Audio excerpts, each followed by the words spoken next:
This is the Laundry Room. Laundry Room. I'm Nick Skizlak. Michael Taylor here. Michael, it's good to be back, man. Yeah, man. We're keeping this going, keeping the dream alive, making content. How long have we been talking about doing something like this? Oh my gosh, years. I mean, 5-6 years easily. Before it was cool, we were talking about doing podcasts. But now we're in it. What are we, 6 months in? More than that? Yeah, we're 8 months in, man. 8 months, Vic? Yeah, about 9 months. 8 months in. We're trying to practice what we preach.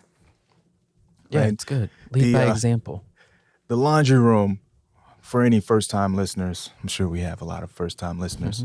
Hi, Mom. This is a chance for us to share behind-the-scene thoughts, behind-the-scenes insights from the agency perspective of all the things we've done wrong, right? Areas where we've had some success, but mostly areas where we struggle, where we have struggled, where we see our clients struggle. And so to try to give the dirty part of this business to help us, this is therapy session for us, for sure. Yeah. But to help others who may be in a similar position or role as we are. Absolutely. And then certainly a bit of a cheat code for people who represent in-house teams, clients. You know, how do you manage a relationship with a firm, an agency that is doing work for you? And not just a firm or agency, but also your own squad, your own team, your own marketing team. Yeah, absolutely. So I love this conversation because we've been having the same conversation for, almost 15 years. And we just put a comma anytime we stop and pick it back up. And now we have a microphone in front of us to do it. Today, I thought it would be cool to list out a few of the common mistakes or challenges that we see businesses making in their marketing. And for a lot of companies, certainly companies that have been around for a long time, they built their success on sales, right? You have a bona fide sales team or a bona fide sales process, and that was the lifeline for growth within the organization. Then this marketing concept became more of a it's an afterthought, but then you hit a point and it's like, okay, we're legit now. We got to start thinking about marketing. Yeah. And so you have two types of companies who find themselves in these positions. One, they haven't done it before, right? So they're a newbie and they're trying to figure it out. Two, the guy who's done it and got burned, right? It's not working. It's not doing what they think it should do. And so they discount or devalue what marketing And when we provide. say get burned, we mean they haven't been able to do it and get a positive return on the investment. Right. So they don't think it works. Right. So I have 10 ideas, 10 thoughts of reasons marketing doesn't work for companies. So I want to kind of do a speed round here, lob some at you, and talk about how we've seen this in the work we've done for our clients, in the work we try to do for ourselves. And hopefully this will help affirm some ideas and some thoughts that people listening are already thinking. It's awesome. Let's do it. All right, number one, why marketing is failing, why you're failing at marketing. Lack of clear goals. Sounds really simple, but oftentimes we will just start running. Clients will just start running and doing things, and there's no clear finish line. There's no clear measurement of, is it working? Is it good? Setting what are the expected results? What would we like to achieve? I see this. Yes, we see this all the time. We get the chance to talk with business owners. I just had a meeting. This was a couple weeks back, and this gal's got a small biz, and she wants to hire a full-time, she called digital marketer. And this the skill set that they wanted were social, search, content, email, and design. So they wanted one role to have all of those just to handle all the marketing. And I told her, I said, this is a horrible idea. This is not going to end well. She didn't listen to me. She did it anyways. The guy stayed on for like 4 or 5 days, and that was it. It was over. And the problem was she never understood what she was looking to achieve from the role. She didn't know what she wanted to get out of it. She said things like, oh, I want emails to go out. Oh, I want social. I want posts to be put on my social. None of that. Those are all just things. Those are all just tactics. If you don't understand what you want to get out of those, what the result is of that, that's where you're doomed. So what we like to talk about, I think the big 3 for us: what is your cost per acquisition? What is your lifetime customer value? And then how much are you willing to invest for a visitor? What is the cost that you're willing to pay to get a visitor to your website? And what is the value of that visitor to your business? All as a result of total sales. And if you don't have those numbers to start, now some don't. First timers, they don't have these. Now you should know what your lifetime customer value is. I think for the most part, you should know what your cost per acquisition is too, but some folks don't, and that's okay. A lot of folks, Nick. A lot of folks don't. That's okay. Not okay if you're going to start trying to go and do marketing, because until you understand those things, nothing you do will work, because you're not aiming at anything. Right. You're waiting for this like magical flow of new clients or whale of a client just to come magically through your Facebook page or an email that you send out.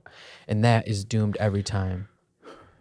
So give me one tip that you would offer to a client to fix that. How would you remedy that? You have to understand, I think it's the big 3. Know your lifetime customer value. Know what your cost per acquisition is. In the marketing conversation should start with, what are we willing to pay to acquire a new piece of business? You know, you and I did that presentation down in Ohio.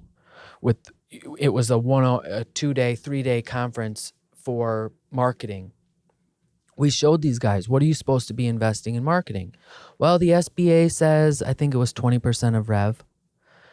And then there was a disclaimer in the SBA article that said, well, 20% is recommended, but we see clients do 10 or 15% as well, right? They didn't really give an answer.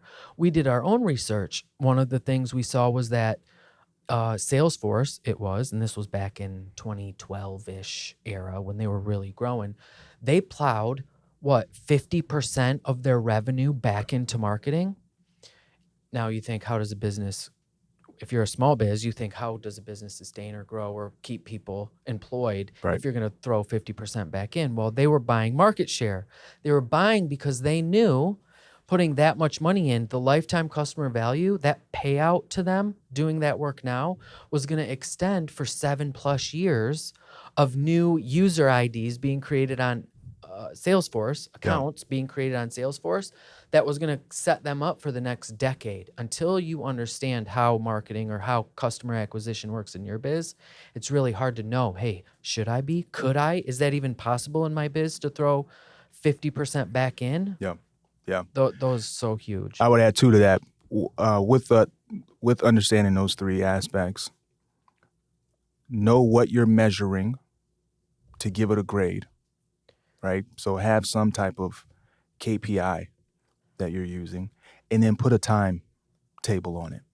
We're going to look at how successful we are or not in X amount of time. Often we see clients who they launch an initiative or a campaign, and day 3, it's, hey, this isn't working. It's like, whoa, let's go back to what the goals are and what we are measuring and how much time we need to measure that.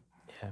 That's you would think that's an easy one, but that's a really big hurdle. Heck yeah, it's really big. For companies to get over. Second, I know your favorite, inconsistent branding. And I'm being facetious when I say that. That made the list? It made the list. Because look, I know that, for sake of conversation, you're the sales guy, I'm the creative guy. And that buzzword brand will get in the way of really defining what the work is that we need to do. It's an easy buzzword that a lot of people throw around.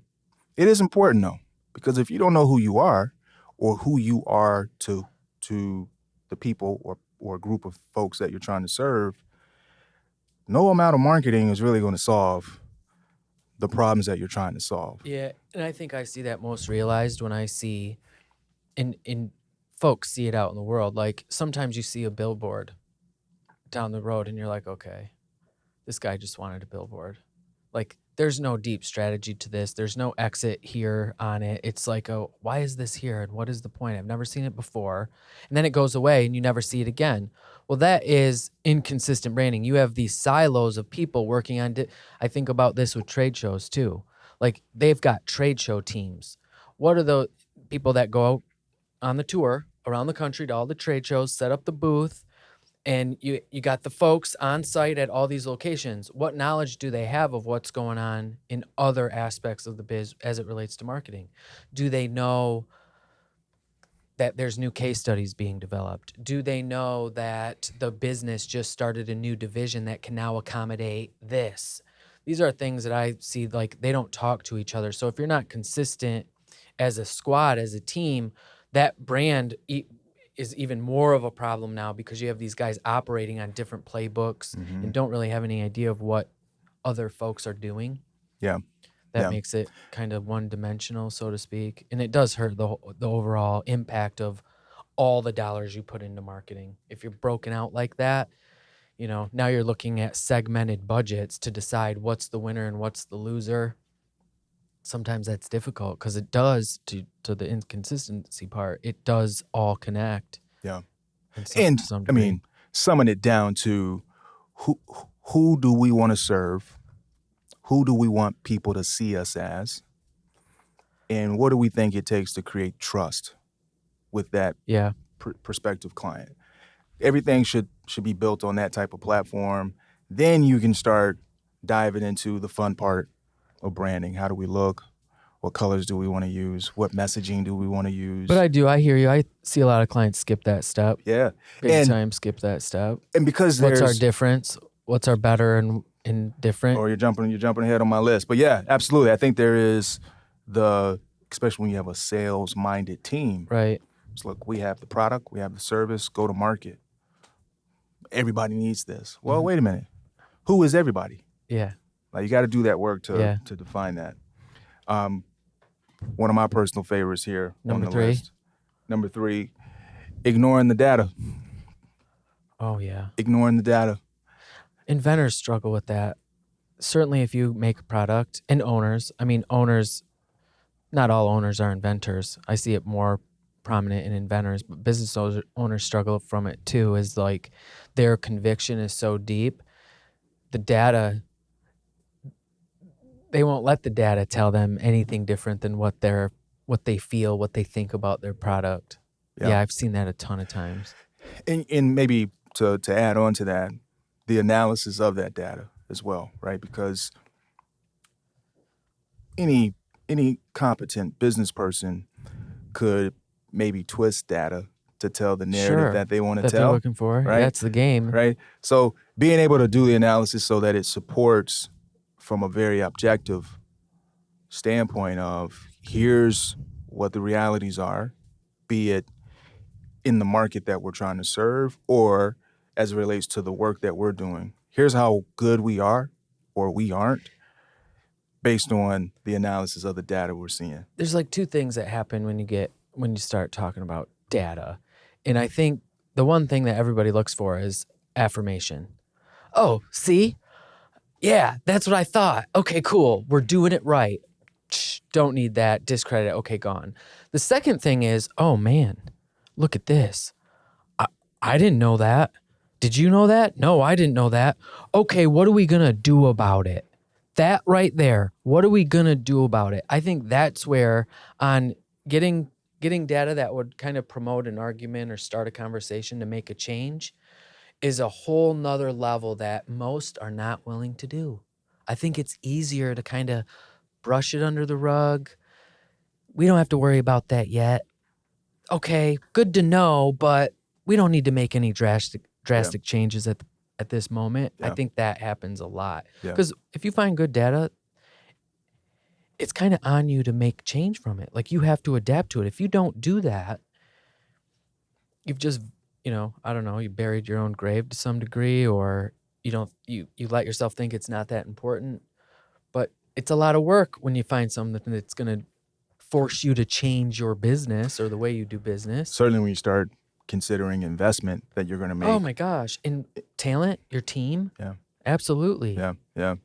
Number 4, over-reliance in one channel, one marketing channel, right? So you use the trade show example, but search, that's what we see most often. Clients want the Instagrata right now, cheapest acquisition cost to get a new web visitor, search.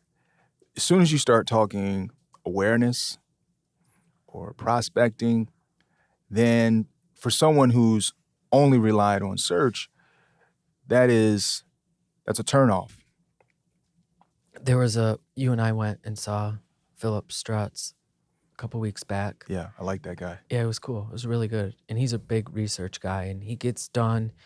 And, his big takeaway was understand your audience, right? And what he was selling was, hey, come and let us do this research so we can show you where your audience hangs out, what they watch, what they listen to, what they read, what podcasts they do, how they shop, all the things. And he gets done, and the guy asks, the first guy, he's in the front, you can tell he's a small business owner. He raises his hand, he gets called on, he goes, hey, I've been seeing a lot on TikTok videos. Do you think TikTok videos are a good place to create content on? And Philip did a good job, I thought, because he could have, really slammed him. And he slammed him, but just a little bit, and said, that's the problem. I have no idea what you do, sir. Second to that, I have no idea what your clients are like. So I don't know what you do for a living or what your business is. But 2, I don't know who buys from you. Until I understand that, only can I go and say, okay, yeah, you should be on TikTok, or you should be here, or you should be there. So again, going back to like skipping that first step, same with brand inconsistency.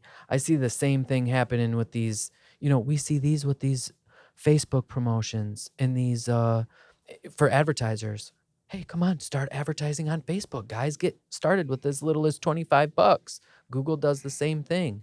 And yeah, it looks fun and exciting, but until you understand your audience, you're playing the slot machines, really. I mean, that's all it is. You're playing a little game to see if something pops, and it usually doesn't work. Yeah. There's more losers in the casino than winners. Once those goals, going back to that number 1, once the goals are set, it does illuminate what channels you should consider. Yeah.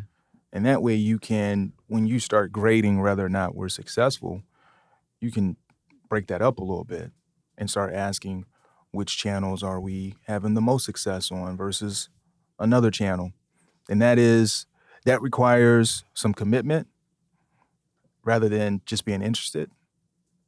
Another plug to Philip, really talking about what are you willing to do from an investment. Dip your toe in, Yeah. you're gonna fail. It's like it's the casino's the best analogy I can think of. When you and I walk into a casino, we got $50 and whatever light is the shiniest and the music's the coolest or the whatever, like that's where we're gonna go throw our $50 in and lose it. You and I aren't gonna go back to the casino every day though. Right. Professional gamblers, they know right where to go. They don't look at any of the slot machines. They go right to the blackjack table or the craps table or whatever game that they know that they're going to get an edge to make the same bet that they always make to try to get their edge. And that's what I think marketing is. And those guys that are good at that are committed to it. You're not winning the poker tournament on luck, right? Like these guys know they are committed to their craft. They study cards. They study poker. Most people don't want to study So interesting. their consumer. Interesting reference there. Marketing is like gambling. We could chew on that one for a minute. Yeah. Yeah. You might get some feedback on that. Professional gambler versus recreational gambler. Number 5, poor user experience. Now, in our world, that usually equates to some type of poor digital experience. You have some kind of interaction. I was having this poor experience last night. I'll leave the brand nameless, but trying to find how I could get in contact to get a problem solved, and the experience was horrible, right? And so the giving attention to all of the after investment to get in front of that prospect, are you creating an environment, a place where they can get the answer quickly, clearly understand who you are, clearly understand how you're going to solve their problem? And that is often overlooked. Yeah, I think too. I look at it as the as proposing on the first date. I think everybody's hot on what it takes to get a marketing qualified lead. That first part of shiny and good and clean and to the point and oh my gosh, this is what I'm looking for, fill out the form right now. Clients want to do really good at that. They want new inquiries coming in at a constant pace. Where most struggle is after that happens. After that form is filled out. So now you're talking MQL to close, let's just say, or MQL to SQL, marketing qualified lead to sales qualified lead. No one's really doing a lot of work in that arena. No one really, hey, we called him, he didn't answer. Or, well, you called him and you pitched your offering, you didn't listen to what he needed, what he was looking to achieve. You jammed a product down his throat. He said he was going to think about it. And now you have him in your pipeline for 90 days when this guy's got no shot at closing because you're not connecting the dots for him. So I do see, to your point, there's an extreme amount of money being dedicated to generate those marketing qualified leads and virtually no money going into converting those. Mm-hmm. And converting is a sales term, and it's a dirty word. Converting is it's got this negative connotation of closing the business. Mm-hmm. What about starting a relationship? What about being viewed as an authority in your industry? That is the mindset you should have with these. I think too with the web, you get a lot of dots and you start thinking of people as visits, web visits or web clicks or likes. You're not seeing them as people. You're looking at a form fill as a form fill instead of a person that has a need. That's where I think people kind of fall off on that UX of following it all the way through. Like once they fill out a form, if they don't close, you kind of let them go. So the solve is make sure that the dots are being connected all the way through, not just at the front end. There's investment in resources, thinking that needs to happen between that MQL, SQL to close. And then even brand advocacy, the post-purchase experience. Oh man, that's like non-existent in most. Yeah. In most. Yeah. It's give me a review. That's up there. Yeah. But how are you? Feedback?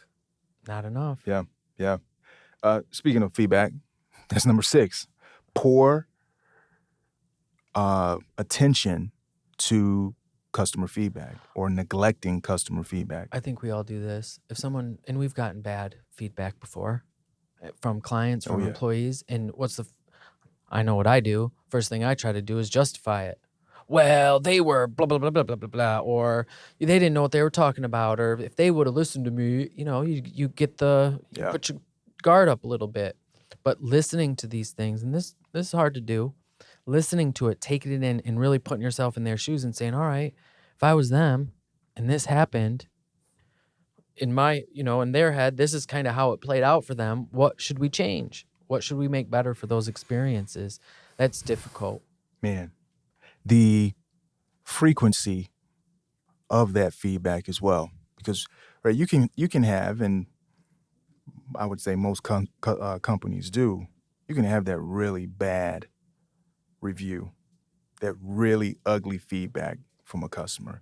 It doesn't necessarily define everyone's experience. Yeah. And inversely, that person who just praises everything about their experience, that's not necessarily the rule, right? And so having frequency in how you're collecting that feedback and try to look at it as objectively as possible, right? Not just react to every piece of feedback that comes in, but review it, analyze it, try to keep the emotions off the sleeve. Those 1-star reviews are good character builders. Said that right. Said that right. Yeah, those Glassdoor reviews. Totally. That'll humble you Yes, it will. real quick. Uh-huh. Right? The takeaway, I think, the figuring out what you do about the reviews, because sometimes the answer is do nothing. Right? We had a lapse in our experience, not a lapse in our process or a lapse in definitions. We're dealing with people, both And that's internally. internal. What do Yeah. we do internally? Hey, nothing. We messed up. We made a mistake. I think just as important, though, letting client know in the public, too, on some of these forums of, hey, we made a mistake on this. Yeah. This is not us. Yeah. Let us make it right. Yeah. Give us the opportunity to make it right. That goes a long way. I think those are better than those 5 stars that your relatives put on there or your employees put on there. People are getting good at this stuff now. The real and the non. Yeah. And those kind of stories coming out hey, I'm sorry you felt this way. I'm sorry this is what happened. We're willing to make it right through this. That's in all of this, I think, too, for us, certainly on the web, it's becoming more people to people. Hiding behind a corporation or a company, that's getting harder and harder to do. I mean, your example that we will not name is one of the biggest companies in the world. Right. And you weren't talking to Susie or John or Tony. Right. You were talking to an Apple rep. And that feels different. If you were, if you started having a conversation with someone that you felt cared about the scenario you were in, you might feel a little different about it. Yeah. Yeah, absolutely. I think your favorite here, underestimating the power of content, right? Yeah. Clients, companies underestimate the value and the power of content. I'd say my shtick has been for a while is your in-house team should be made up of content creators, people that know your brand inside and out, that can literally write on the company's behalf of what it means, what the pains mean, what the solutions, how the solutions work, what the people are made up of. And you're right, it's not. I mean, the sad part for businesses, good part for content creators like us, is that your content used to go a lot longer than it does today. The shelf life. Shelf life was awesome. You could do years. I mean, I still like the Hershey Kiss Bells commercial. Is it Jingle Bells? No, I don't think it is Jingle Bells. I can't remember the tune. But they're lined up like a bowling pins, and everybody does, and then the last guy does it. And it plays every Christmas. Man, that's been on 40 plus years, yeah. Gotta be. Yeah.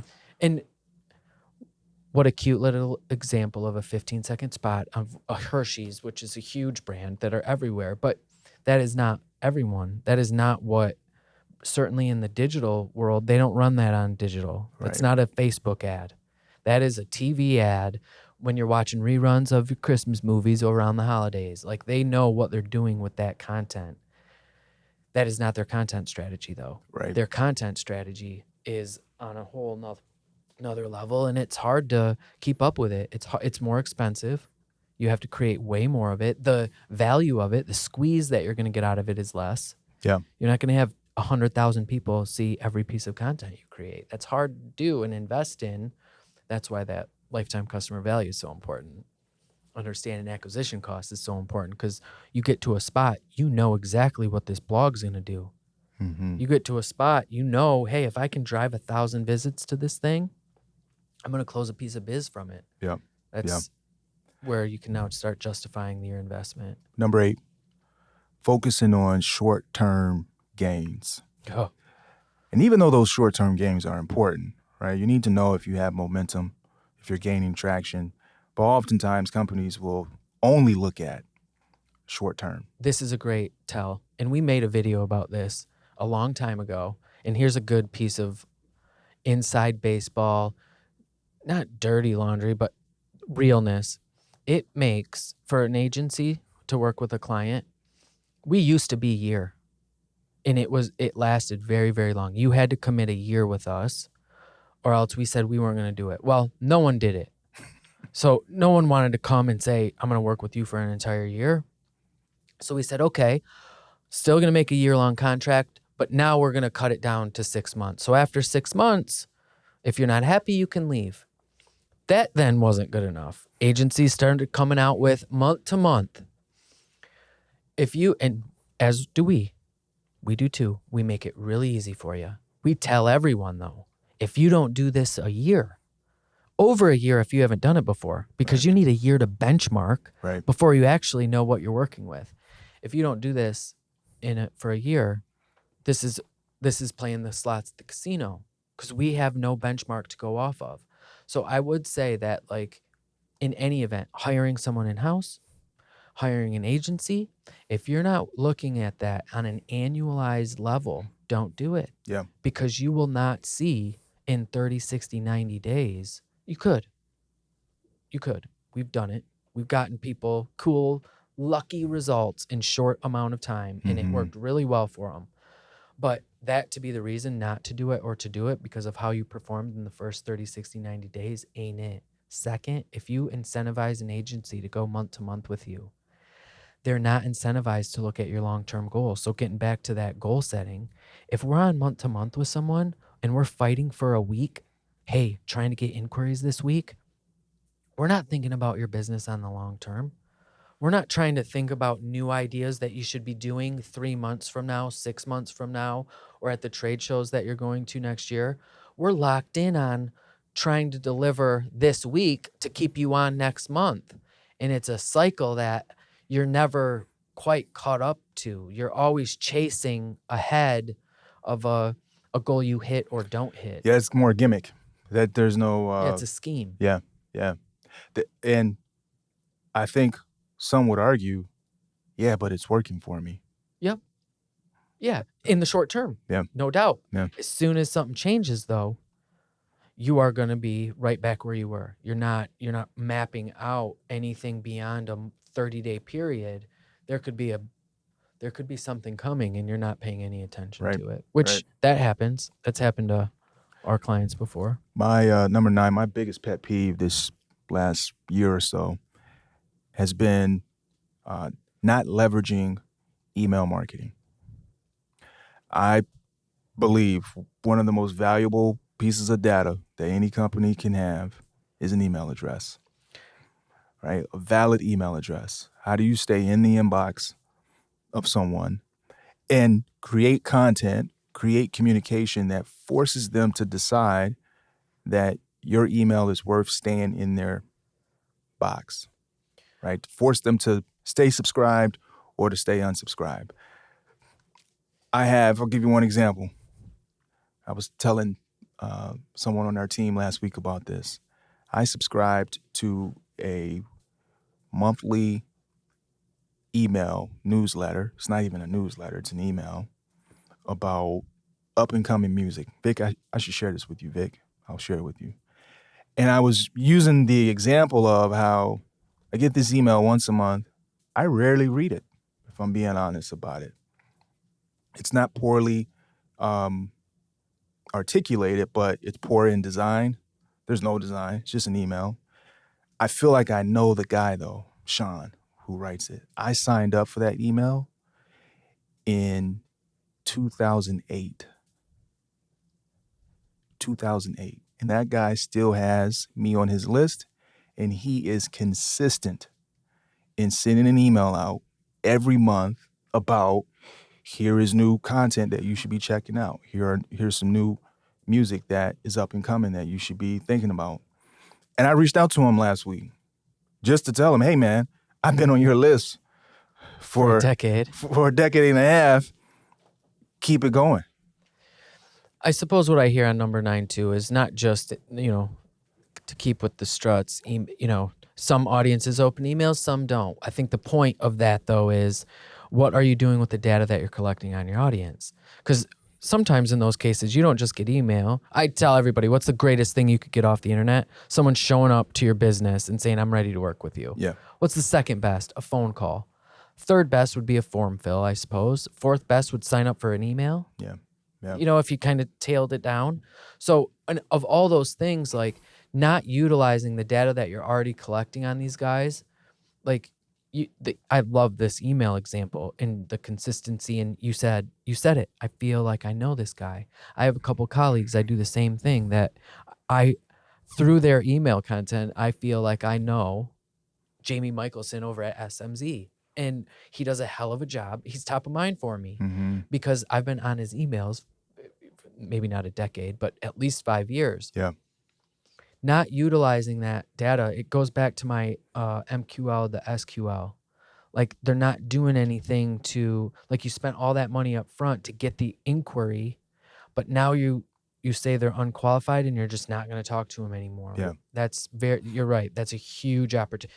Primarily too, from what we see anyways, email is the lowest hanging fruit, cheapest. Yeah. If you wanted to, remarketing's, I would put that in there, like remarketing to this audience. Now, my hidden agenda when reaching out to him last week was, okay, great. You have a loyal list in me, right? I haven't unsubscribed. I'm getting your emails. I'm reading 40% of the emails that you send. So I would be curious to know, what's your goal? Yeah, because I would ask too, how many offers has he given? 0. No offers, man. So for him, the goal could be, I want people to be exposed to the recommendations I'm giving. That is the KPI. How many people open my email? Done. So I messaged him saying, hey, I think you have focus group of 1 here. You got great retention rate on your email list. Why aren't you selling me something? Uh-huh. All right. What's the next thing? What's the next group that someone like me could be a part of? And those are the things that I think companies fall short on. It's, we got to send an email out. Why? What are we trying to do? Well, we should be sending emails. We got to do TikTok videos. Why? Because TikTok's huge. Yeah. Look at these guys did a TikTok video and they got 100,000 views on it. Like, okay, cool. Last one, and you've already kind of spoken on this, but adapting to change, right? Adapting to the change in your market or in your industry. How exhausting. No matter what industry you're in, no matter what business you have, if you're any good, you have to be moving all the time. And it's a lot of work. It's a lot of work. So the thing that companies found success in, X amount of years ago, it's hard for them to change from that. It's, hey, this thing worked. It's always worked. We're going to keep doing it. And they don't realize that it worked for a different customer, a different audience, a different market. And you think it's still working or still valuable.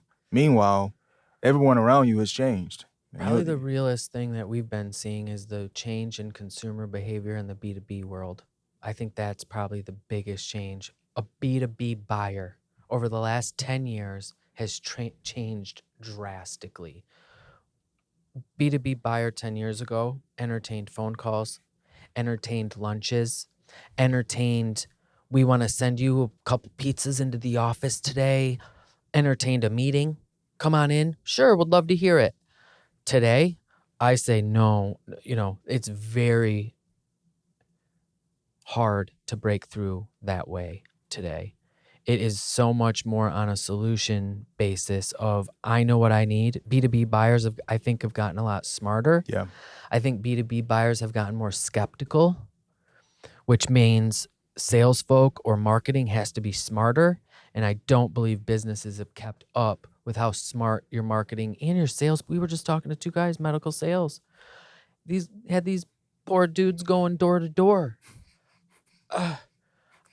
First off, in today's world, the type of employee that would be willing to do that, I'm very interested in. Yeah. What kind of employee is that? You know your audience enough to say that this is something we should be doing? Yeah. You're going along with it? Yeah. That's interesting to me. But the what used to work, those things used to work. Literally, the guy with the trunk, and you open the trunk and you pull your briefcase out, and door to door, you hit 12 spots a day. You have 4 meetings. 2 are warm. You got a follow-up meeting set. You do that today. you'll go all week with goose eggs as they are. Yeah. You're not talking to anybody. You're Yeah. not getting through that way. So what do you got to do? You got to change. You got to adapt. You got to think of new strategies. And it's not the kicker to this whole thing is it's not salespeople anymore. As a sales guy that sells marketing, right? I'm somewhat biased. It is. I mean, when I started this, it was a door-to-door cold call operation. I was in my car driving to appointments and making cold calls. And 12 meetings a week. Yep. 4 of them would be warm. 2 would have a follow-up. I'd close 1. And what a great time to not need a marketing team, not need collateral, operating off of a Wix splash page or whatever it was. Today, these buyers are so much more sophisticated, so much smarter, and a lot more skeptical of a guy. You're not getting in. I mean, I can't believe the no solicitation signs I see, which I am a huge opponent of. I don't think you should have no soliciting Man, signs. door out there. dashers can't even get someone to open the door. Yeah, no kidding. Right? It's leave the food Leave it leave it on the totally, porch, man. You can't even bring food in. Yeah. Well, good stuff. This is as episode 10. And bravo to us, man. We did 10. 10. Look at us. Bravo to us. Hopefully these 10 steps are a reminder to us, those who are listening. Thanks for tuning in. Nick and Michael here for the Laundry Room. See you guys on the next show.